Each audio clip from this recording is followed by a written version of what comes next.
अत्ता ही अतनु नाथो कोही नाथो परोसिया अतनो वसुदंतेन नाथो लभते दुर्लभम नाथो लभते दुर्लभम।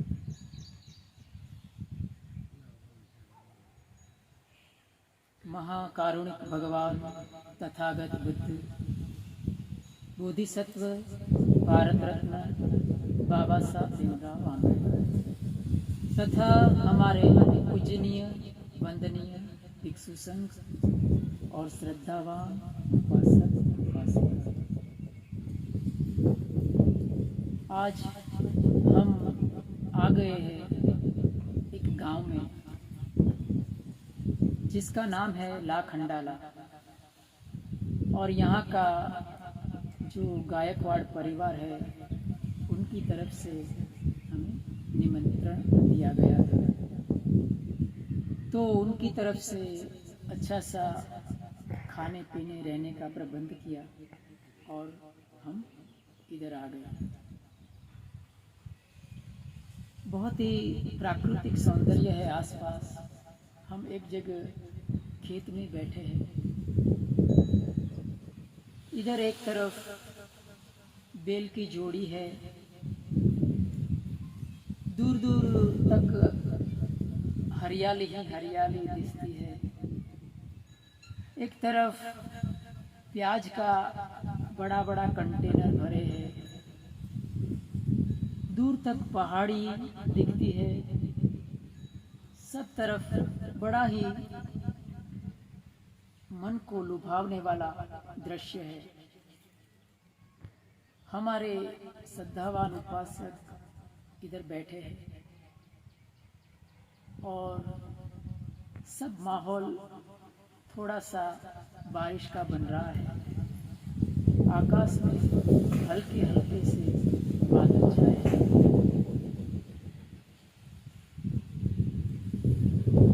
तो आइए हम इस वक्तव्य के माध्यम से आज जानते हैं कि हमें सजगता अर्थात माइंडफुलनेस का अभ्यास कैसे करना चाहिए।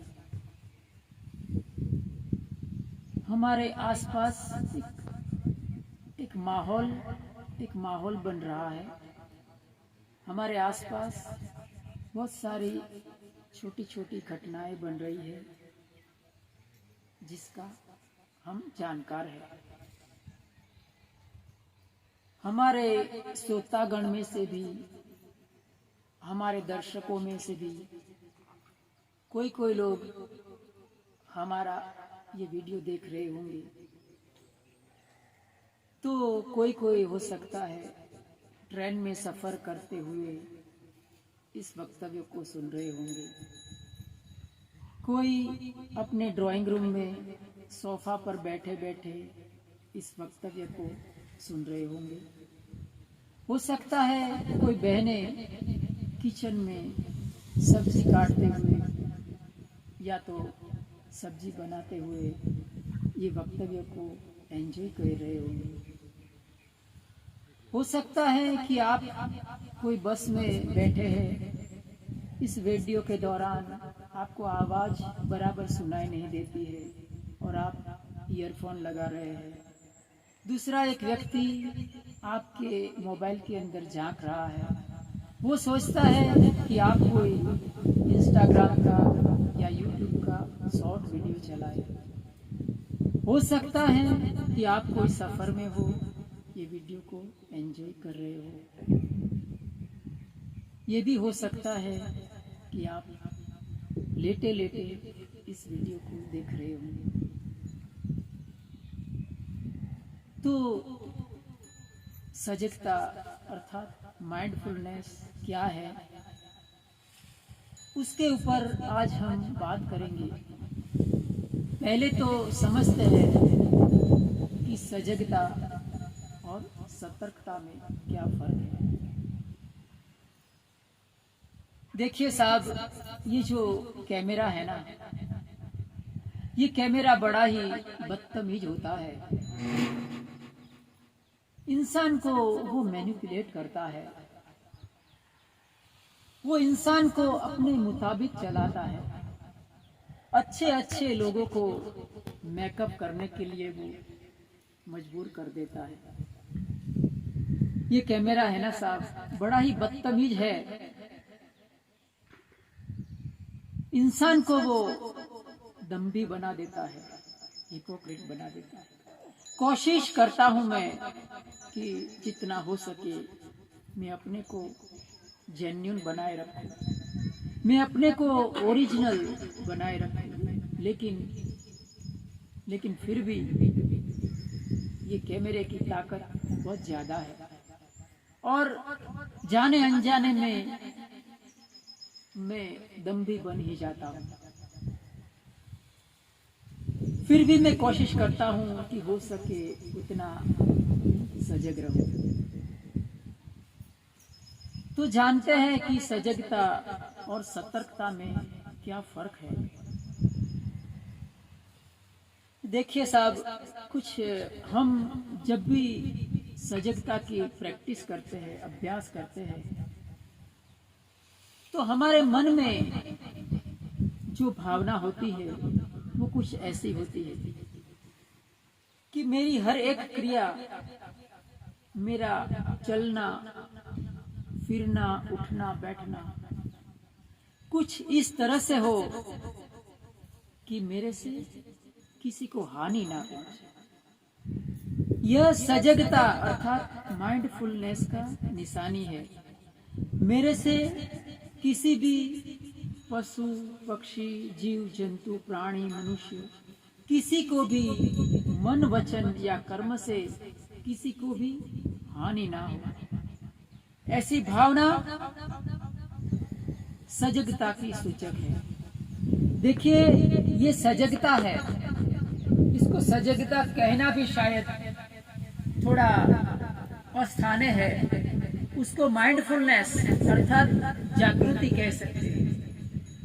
सजगता, अलर्टनेस, विजिलेंस, ये सब शब्द है वो थोड़ा विवादास्पद हो सकता है।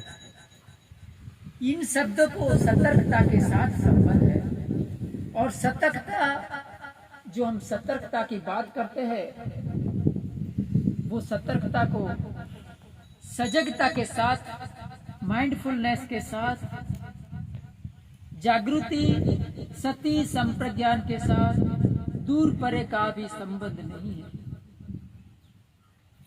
सतर्कता अर्थात होता है अलर्टनेस। जब भी हम, बहुत स्वाभाविक है, समझना बहुत स्वाभाविक है, हमेशा होता यह है कि ये संसार है पूरा दुविधाग्रस्त है। दो समान रूप से दिखती वस्तु हमेशा पतली भेद रेखा को धारण करती है। जैसे कि कॉन्फिडेंस है, आत्मविश्वास है, दूसरी तरफ अहंकार है, ईगो है। ये दोनों में एक पतली भेद रेखा होती है। उस भेद रेखा को समझना बड़ा ही मुश्किल होता है, बड़ा ही जटिल होता है उस भेद रेखा को समझना कि इंसान अभिमान से पेश आ रहा है या आत्मविश्वास। इस बात को समझना बड़ा ही मुश्किल होता है। तो सतर्कता किसको कहते हैं? हमने सजगता के बारे में जाना, हमने जो जागृति है, माइंडफुलनेस है, उसको समझा कि हम जो भी व्यवहार करते हैं उस व्यवहार में हमारी जो मानसिकता है वो इस तरह से होना चाहिए कि मुझसे किसी की हानि ना हो, मेरे से किसी भी पशु पक्षी प्राणी जीव जंतु किसी को दुख ना पहुंचे। इसको कहते हैं सजगता। दूसरी तरफ सतर्कता है, वो हमेशा व्यक्ति सतर्क रहता है कि मुझे कोई हानि ना कर दे। व्यक्ति इस तरह से सतर्क होता है कि मुझे किसी से हानि ना हो जाए, तो एकदम अलर्ट रहता है। ये बड़ा ही पेचीदा मामला है। जैसे कि हम देखते हैं कि सजगता है वो एक संत, एक भिक्षु, एक तो एक बहुत शांत और धम्म के मार्ग पर आरूढ़ हुए व्यक्ति का सूचक है, जबकि अलर्टनेस है वो बिल्कुल उल्टा है। जैसे कि हमारे भारत देश की बाउंड्री पर, उसकी सीमा रेखा पर जो सैनिक सुरक्षा कर रहे हैं, बड़े ही सतर्क होते हैं, बड़े ही जागरूक होते हैं, बड़े ही गंभीरता पूर्वक उनका मन है वो इतना अलर्ट होता है कि कहीं से कोई हमला ना कर दे, कोई हमें नुकसान ना पहुंचा दे, हमारे सीमा में कोई घुस ना आए। वो इंसान सतर्क है, वो सैनिक है। ये सैनिक, ये तो सिर्फ मैं एक उदाहरण के तौर पर बात कर रहा हूं। हम बस में या तो ट्रेन में कभी सफर करते हैं तो लोग आज बहुत ही बुद्धिजीवी लोग हैं, तो किस तरह से वो गंभीरता पूर्वक बैठते हैं, शांति से बैठते हैं, किसी के साथ बात नहीं करते और इतने अलर्ट होते हैं वो कि मुझसे दूसरे से कभी मुझे हानि ना हो जाए, कोई मुझे कहीं जाने अनजाने में नुकसान ना कर दे। हम देखते हैं अगर ट्रेन में जाएंगे, अगर आप किसी को कुछ बड़े प्यार से कुछ खाने की चीज भी दिया तो वो लेंगे नहीं, बड़े ही सतर्क होते हैं। क्या वो सतर्कता सजगता है? क्या वो सतर्कता सती संपजान है? हरगिज नहीं, ये सतर्कता है, जबकि सती संपजान कुछ अलग ही होती है। तो विषय में आगे बढ़ते हैं। जो हमारा मस्तिष्क है उसमें बहुत सारे लेयर्स होते हैं। हमारा मस्तिष्क और कंप्यूटर, उसमें ज्यादा फर्क नहीं होता है। जैसे हार्ड डिस्क में एक के बाद एक लेयर्स होते हैं, वैसे ही हमारे मस्तिष्क में भी ऐसे लेयर्स होते हैं। हमारा जीवन ऐसे मोटे मोटे तौर पर कहा जाए तो 3 प्रकार की स्मृति से बना हुआ होता है। कोई उसे 4 भी कहते हैं। जैसे कि हमारा जीवन, हमारे सामने उपासक वर्ग बैठे हैं, मैं जान रहा हूं, फिलहाल मैं जान रहा हूं कि इधर बैल है, हरी हरी पत्तियां है, बादल हल्के हल्के घिरे हुए हैं। मैं जो जान रहा हूं एक जागृति की अवस्था है। मैं बैठा हूं, मैं किस तरह से कुछ जेस्चर कर रहा हूं, मेरे चेहरे की जो भाव भंगिमाएं है उसके प्रति मैं जो सजग होता हूं, जो माइंडफुलनेस का मैं अभ्यास करता हूं, यह एक अवस्था है जागृति की। यह एक जागृत माइंड जिसको कहते हैं कॉन्शियस माइंड। उसके आगे अगर बढ़ते हैं तो कहते हैं कि और थोड़ा भीतर जाएंगे तो एक सुसुप्त मानस होता है, उसको कहते हैं कि सब कॉन्शियस माइंड, अर्थात अर्ध जागृत माइंड। अभी हम जो जागृत है, दरअसल हम जागृत नहीं है। हमारा शरीर का कुछ हिस्सा सदैव बेहोश होता है। हमारा शरीर का, मानस का कुछ हिस्सा हमेशा के लिए बेहोशी होता है। हम पूर्णतः कभी जागृत की अवस्था में नहीं आ सकते हैं। अगर हमने पूर्णतः जागृत की अवस्था में आ गए तो समझ लीजिए कि हम अरहंत बन जाएंगे। 100% जागृति, 100% माइंडफुलनेस, 100% 100% सती संपज्ञान की अवस्था, अर्थात अरहंत पद की प्राप्ति। ये संभावना बहुत कम होती है। दूसरी तरफ इंसान 100% बेहोश भी नहीं होता। 100% वो अजागृत भी नहीं होता है। हम समाज में रास्ते पर देखते हैं ना, कभी अकस्मात हो जाता है। तो अकस्मात की वजह यह है कि उसके अंदर जो बेहोशी या तो फिर बहुत अलर्टनेस का प्रमाण बढ़ जाता है, तो वो अकस्मात होता है। आपने देखा होगा कि जब भी हम रास्ते पर, रोड पर जब कोई व्हीकल चलाते हैं, 4 व्हील हो या 2 व्हीलर हो, तो रास्ते पर जो पट्टे होते हैं, सफेद पट्टे लगाए होते हैं रास्ते के बीच में डिवाइडर के तौर पर। तो कोई बार होता यह है कि वो पट्टा है, उसके ऊपर इंसान का, ये साइंस ने प्रूव किया है कि वो पट्टे ऊपर इंसान का ध्यान बराबर केंद्रित हो जाता है, उसके ऊपर ध्यान में वो डूब जाता है, उसका अलर्टनेस, उसकी सजगता बढ़ जाती है। और होता यह है कि वो अकस्मात हो जाता है। तो याद रखिए कि हमारा जीवन पूर्णतः बेहोश भी नहीं होता, पूर्णतः सजग भी नहीं होता है। अगर हम पूर्णतः सजग हो गए हमारे आसपास की घटनाओं से, हमारे भीतर से और बाहर से, तो हम अरहत पद की प्राप्ति कर सकते हैं। लेकिन संभवतः यह होता नहीं है।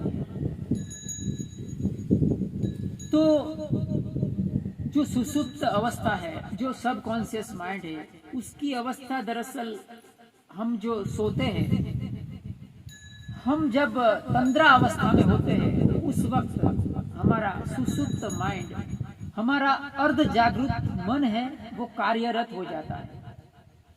तो हमेशा याद रहे कि अगर आपको किसी भी क्षेत्र में सफल बनना है, तो आपके मन में, अगर हमारे मन में सुसुप्त अवस्था के दौरान किसी भी ख्याल को अगर डाल दिया जाए, तो वो ख्याल की इंटेंसिटी, तीव्रता बहुत बढ़ जाती है। जैसे कि उदाहरण से मैं आनापान कर रहा हूँ, मैं आनापान की प्रैक्टिस कर रहा हूँ कि सांस आ रहा है, जा रहा है, आ रहा है, जा रहा है। अभी मैं जागरूक अवस्था में करता हूँ, लेकिन उसमें सफल बनने का चांसेस थोड़ा कम हो जाता है।